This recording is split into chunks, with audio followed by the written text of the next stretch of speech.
ಚೆಲುವ ಕನ್ನಡ ನಾಡಿನ ಉತ್ತರದ ತುತ್ತ ತುದಿಯಲ್ಲಿರುವ ಕರ್ನಾಟಕದ ಮುಕುಟದಂತಿರುವ ಜಿಲ್ಲೆ ಅಂದ್ರೆ ಅದು ಬೀದರ್.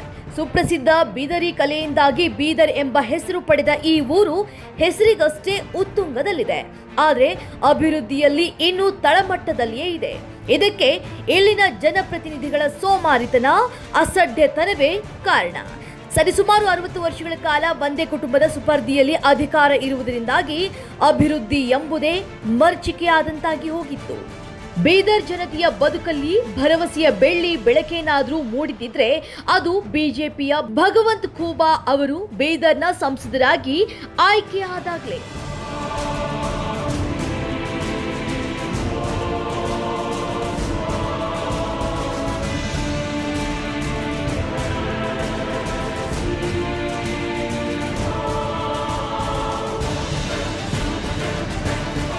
ಅಲ್ಲಿ ತನಕ ಅಭಿವೃದ್ಧಿ ಅಂದ್ರೆ ಏನು ಅನ್ನೋದ್ರ ಪರಿಕಲ್ಪನೆಯೇ ಗೊತ್ತಿಲ್ಲದ ಜನತೆ ಭಗವಂತ್ ಖೂಬಾ ಅವರು ಸಂಸದರಾದ ನಂತರ ಕ್ಷೇತ್ರದಲ್ಲಿ ದೊಡ್ಡ ಬದಲಾವಣೆಯನ್ನೇ ಕಂಡರು. ಅದರಲ್ಲೂ ಖೂಬಾ ಅವರು ಕೇಂದ್ರ ಸಚಿವರಾದ ನಂತರವಂತೂ ಬೀದರ್ ಸರ್ವತೋಮುಖ ಅಭಿವೃದ್ಧಿಯ ಕಡೆ ಮುಖ ಮಾಡಿತು.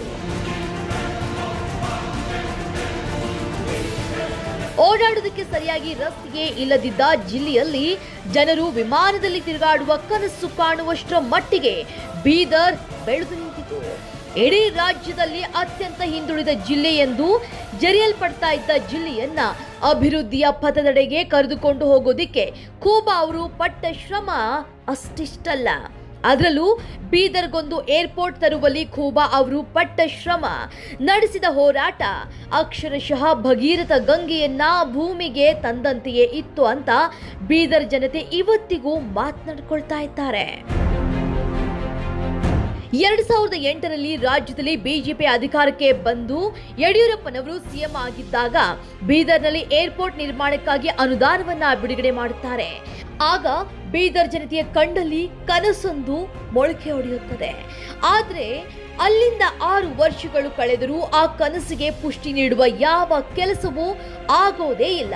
ಯಾವಾಗ ಬೀದರ್ ಜನತೆ 2014ರಲ್ಲಿ ಬಿಜೆಪಿಯ ಭಗವಂತ್ ಖೂಬಾ ಅವರನ್ನ ಜನರು ಲೋಕಸಭಾ ಸದಸ್ಯರನ್ನಾಗಿ ಆಯ್ಕೆ ಮಾಡ್ತಾರೋ ಅಲ್ಲಿಂದ ಅಭಿವೃದ್ಧಿಯ ಶಕೆ ಆರಂಭವಾಗುತ್ತದೆ. ಮೊದಲನೇದಾಗಿ ಭಗವಂತ್ ಖೂಬಾ ಅವರು ಬೀದರ್ ಜನತೆಯ ಬಹುದಿನಗಳ ಬೇಡಿಕೆಯಾಗಿದ್ದ ಬೀದರ್ ಕಲಬುರ್ಗಿ ರೈಲ್ವೆ ಲೈನ್ ಸೇರಿದಂತೆ ಅನೇಕ ಜನಪರ ಯೋಜನೆಗಳನ್ನ ಸಾಕಾರಗೊಳಿಸುತ್ತಾರೆ. 100 ಕಿಲೋಮೀಟರ್ ಹೈವೇ ರಸ್ತೆಗಳು ನಿರ್ಮಾಣವಾಗುತ್ತವೆ. ಪಾಸ್ಪೋರ್ಟ್ ಕಚೇರಿ ಬೀದರ್ನಲ್ಲಿ ಆರಂಭವಾಗುತ್ತದೆ.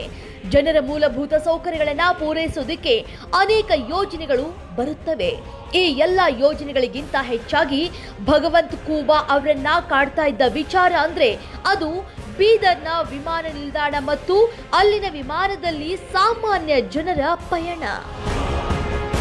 ಇದಕ್ಕಾಗಿ ಭಗವಂತ್ ಖೂಬಾ ಹಗಲು ರಾತ್ರಿ ಸತತ ಪ್ರಯತ್ನ ಆರಂಭಿಸುತ್ತಾರೆ.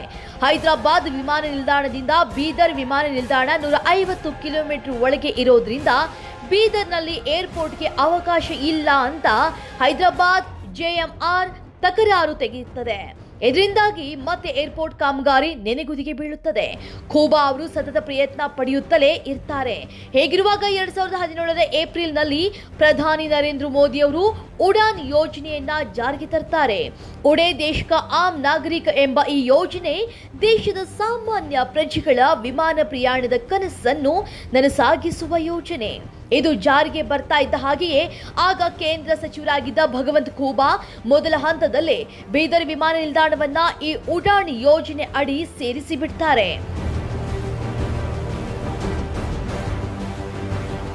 ಹಾಗೆಯೇ ಆಗ ಕೇಂದ್ರ ವಿಮಾನಯಾನ ಸಚಿವರಾಗಿದ್ದ ಸುರೇಶ್ ಪ್ರಭು ಹಾಗೂ ವಿಮಾನಯಾನ ರಾಜ್ಯ ಸಚಿವರಾದ ಜಯಂತ್ ಸಿನ್ಹಾ ಅವರನ್ನ ಭೇಟಿಯಾಗಿ ಬೀದರ್ ವಿಮಾನ ನಿಲ್ದಾಣ ಉಡಾನ್ ಯೋಜನೆ ಅಡಿ ಸೇರಿರುವುದರಿಂದ ಹೈದರಾಬಾದ್ ಎಚ್ಎಎಲ್ನವರು ಸಲ್ಲಿಸಿರುವಂತಹ ಆಕ್ಷೇಪಣೆಯನ್ನ ವಾಪಸ್ ಪಡೆಯುವಂತೆ ಒತ್ತಾಯಿಸುತ್ತಾರೆ.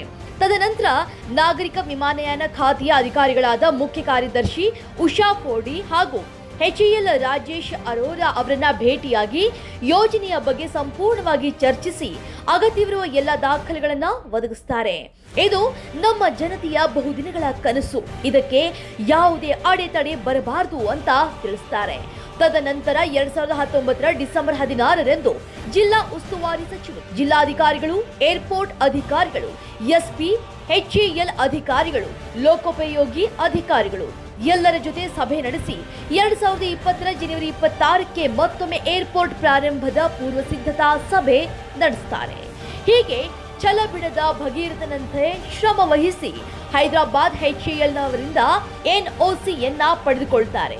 2020 ಫೆಬ್ರವರಿ 7ರಂದು ಮುಖ್ಯಮಂತ್ರಿ BS ಯಡಿಯೂರಪ್ಪನವರಿಂದ ಬೀದರ್ ವಿಮಾನ ನಿಲ್ದಾಣವನ್ನ ವಿದ್ಯುಕ್ತವಾಗಿ ಉದ್ಘಾಟನೆಗೊಂಡು ಕರ್ನಾಟಕದ ಮುಕುಟದಂತಿರುವಂತಹ ಬೀದರ್ ನಭೋಮಂಡಲದಲ್ಲಿ ಲೋಹದ ಹಕ್ಕಿಗಳು ಹಾರಾಡತೊಡಗುತ್ತವೆ.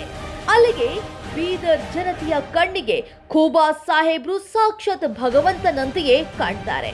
ಮುಖ್ಯಮಂತ್ರಿಗಳೇ, ಇವತ್ತು ನಿಜವಾಗ್ಲೂ ನಾವು ಹೇಳ್ತೀವಿ, ಬೀದರ್ ಜನತೆ ಪ್ರತಿಯೊಬ್ಬರ ಕಣ್ಣಲ್ಲಿ ಒಂದು ಆನಂದದ ಎದ್ದು ಕಾಣ್ತಾ ಇದೆ ಅನ್ನುವಂಥದ್ದನ್ನ ತಾವು ಗಮನಿಸಿರ್ಬೋದು ಅನ್ನೋದನ್ನ ನಾನು ತಿಳ್ಕೊಂಡಿದ್ದೀನಿ.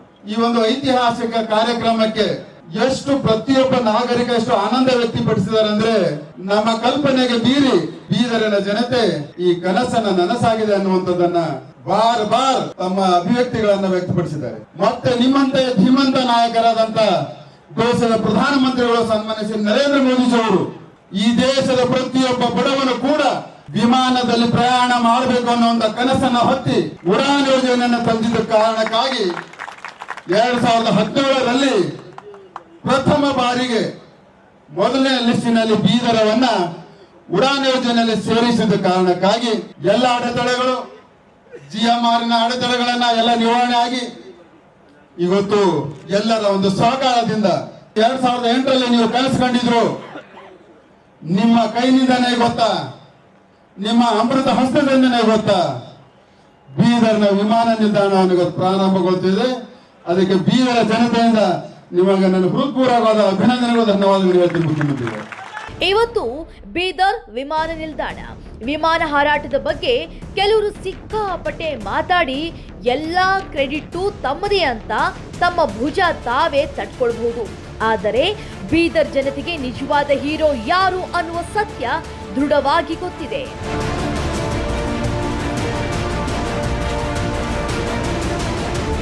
News bureau, public power news, Bengaluru.